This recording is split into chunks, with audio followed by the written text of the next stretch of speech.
Militer Rusia memperbarui informasi operasi militer khusus di Ukraina dalam 24 jam terakhir.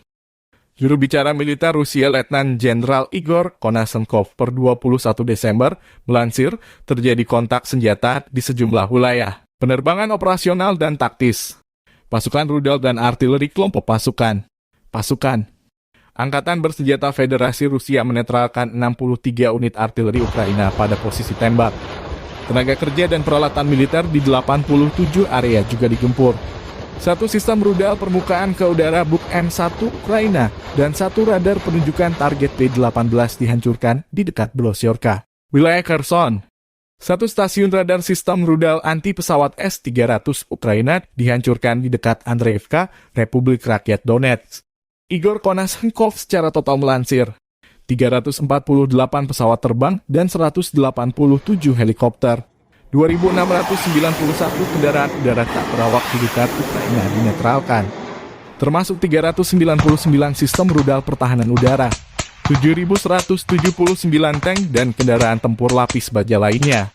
Juga 932 kendaraan tempur yang dilengkapi dengan MRLS, 3.696 meriam dan mortir artileri medan, serta 7.693 unit khusus peralatan militer dihancurkan selama operasi militer khusus. Dari kubu Kiev, Kementerian Pertahanan Ukraina melansir 510 prajurit Rusia dinetralkan dalam 24 jam terakhir, termasuk 7 tank, 1 jet tempur, dan 1 helikopter.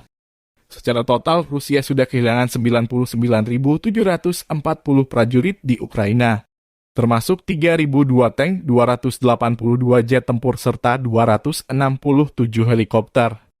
Presiden Ukraina Volodymyr Zelensky terus menggalang dukungan negara-negara barat memberi sanksi keras kepada Rusia. Konflik Rusia-Ukraina memasuki bulan ke-10. Tepatnya hari 301 belum ada tanda-tanda perdamaian. Terpisah, Presiden Ukraina Volodymyr Zelensky bertemu dengan Presiden Joe Biden di Gedung Putih, Washington pada hari Rabu. Ini kunjungan pertamanya ke luar negeri sejak Rusia menginvasi sekitar 10 bulan lalu. Biden mengatakan dalam konferensi pers bahwa AS akan tetap bersama Ukraina selama diperlukan saat negara itu memasuki apa yang dijanjikan sebagai perang musim dingin yang brutal. Zelensky kemudian berpidato di pertemuan gabungan Kongres, membuat permohonan yang berapi-api untuk melanjutkan dukungan bipartisan menjelang transisi kekuasaan di Washington tahun depan yang menempatkan Partai Republik sebagai penanggung jawab DPR. Zelensky berharap anggota parlemen Amerika memberikan dukungan bantuan pendanaan besar yang mencakup sekitar 44,9 miliar dolar US dollar bantuan Ukraina.